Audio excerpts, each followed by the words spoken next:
Il y a quelques mois, je me suis lancé dans la construction d'un home lab et j'ai décidé de tout documenter en vidéo. Aujourd'hui, je voudrais vous parler de l'outil qui me sert de page d'accueil. Ça s'appelle Homepage. Je vais vous montrer à quoi ça ressemble. Voilà, j'ai zoomé un petit peu, mais en gros, c'est comme un lanceur d'application, sauf que vous allez pouvoir mettre des petits widgets supplémentaires. Je vais vous expliquer un peu à quoi ça correspond. Donc là, en fait, à chaque fois que j'installe une nouvelle application sur mon home lab, soit que je crée un nouveau LXC, soit que je crée une nouvelle VM, eh bien, je vais rajouter automatiquement ici l'application comme lanceur, comme ça je suis sûr d'avoir la nouvelle application en favori, j'ai pas besoin de me souvenir de l'adresse IP, etc.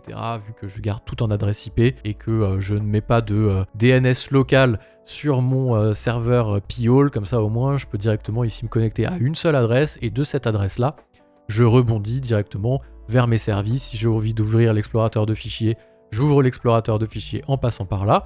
Donc c'est certes un outil qui va vous permettre d'agréger tous vos lanceurs d'applications. En plus de ça, ça va faire un petit ping ici directement pour vérifier si le service est bien alive. Ici, vous voyez, ping 29 millisecondes. Et vous avez même carrément des widgets. Donc vous pouvez faire plusieurs choses. Donc là, je l'ai installé sur un LXC Proxmox que j'ai créé pour l'occasion.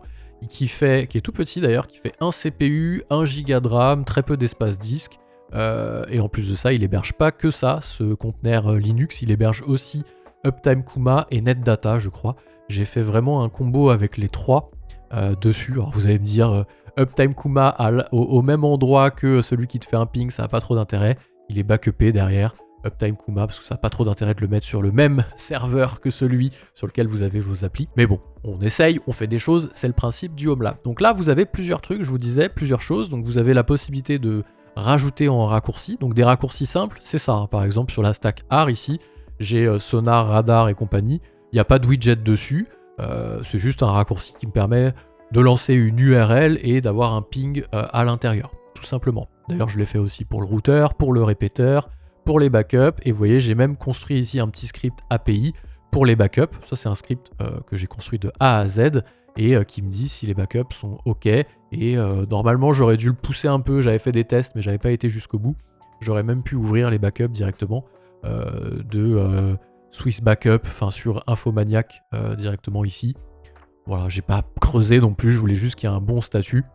De toute façon, je reçois une confirmation par email si le backup s'est bien passé ou pas à l'intérieur directement grâce à Proxmox. On en parlera peut-être des backups un de ces quatre. Donc vous avez la possibilité soit de faire des liens simples ici, donc qui récupèrent l'icône, ça se fait un peu automatiquement. Je voulais vous ouvrir mon fichier de config, je l'avais préparé, mais le problème qui se pose, c'est que si je l'ouvre, vous allez avoir les clés API dont je me sers sur certains raccourcis, puisque si vous voulez afficher certaines choses, par exemple ici Proxmox en l'occurrence, vous voyez que j'ai un widget, j'ai pas que une URL de lancement, j'ai aussi le nombre de VM que j'ai créé, le nombre de conteneurs que j'ai et le nombre de conteneurs qui sont lancés, l'utilisation du CPU, l'utilisation de la mémoire. Pourquoi ? Parce que sur Homepage, vous avez la possibilité ici, vous avez une documentation, mais si je vais et que je fais une recherche sur Proxmox par exemple, ici donc j'ai Proxmox Backup Server ou Proxmox classique, bah là ils expliquent que pour rajouter le widget, il faut créer, donc vous avez toute une config à faire, hein, qui peut parfois être un peu longue en fonction des services que vous voulez mettre. C'est assez bien documenté, vous avez juste à suivre ici la création d'un user qui a accès à certaines choses, pour ensuite en fait générer des credentials API token, API secret, pour un utilisateur bien précis qui a certains droits, etc. Et après, vous avez la possibilité de rajouter VM, LXC, ressources, je vais zoomer un peu pour que vous voyez mieux, ressources mémoire, ressources CPU, ce qui fait que sur votre homepage, vous avez non seulement des raccourcis qui pointent vers des URL, mais en plus de ça, parfois, sur certains projets qui sont compatibles, des widgets. Comme NetData, par exemple, vous avez vos warnings. Pourquoi ? Parce que sur la documentation ici, homepage, vous avez NetData qui propose effectivement ici, voilà, warning, type NetData, vous mettez juste l'URL et lui, ça lui suffit, parce que c'est des informations qui sont publiques si elles sont en local, il n'y a pas trop de problème. Et donc, il va réussir à aller chercher tout ce qui va bien pour vous l'afficher ici. Après, vous avez juste à taper sur la doc les outils que vous utilisez.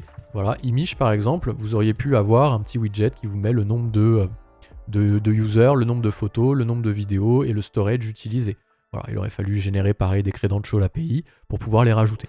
Et donc à chaque fois, c'est tout simple, hein, vous rentrez sur service.yml pour pouvoir rajouter. C'est assez bien fait, il vous explique à chaque fois comment faire. Hein. Vous avez juste à vous laisser guider ici sur ce qui vous affiche. Vous prenez widget, vous copiez-coller dans votre fichier de config et ça marche bien. Et vous avez un deuxième fichier c'est Settings.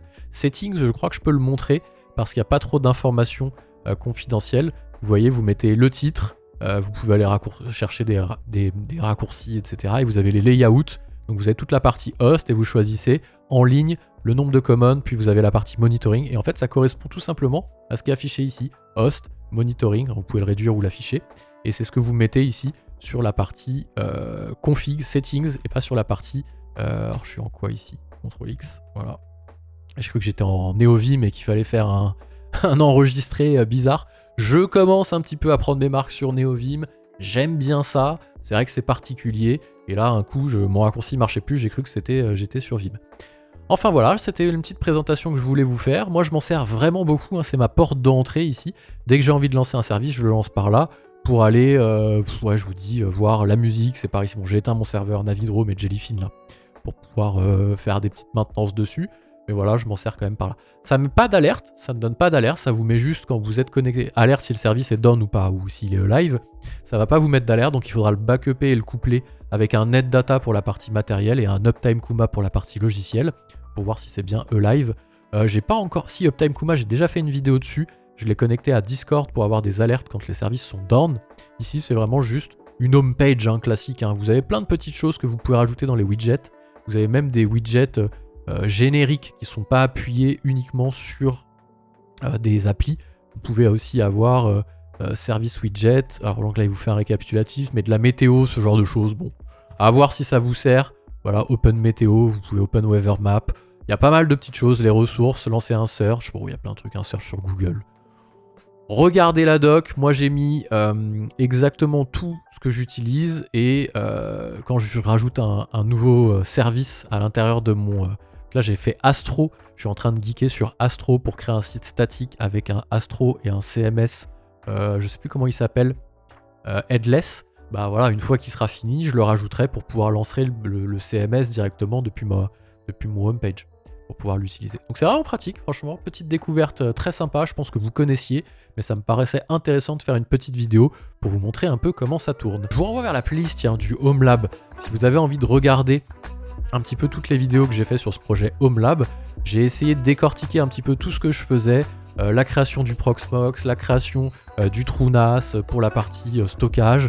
Voilà, il y a une playlist dédiée, n'hésitez pas à vous abonner à cette chaîne si ce genre de sujet vous plaît, je parle principalement d'open source, souveraineté, vie privée sur internet et ce genre de choses. Je vous dis à bientôt.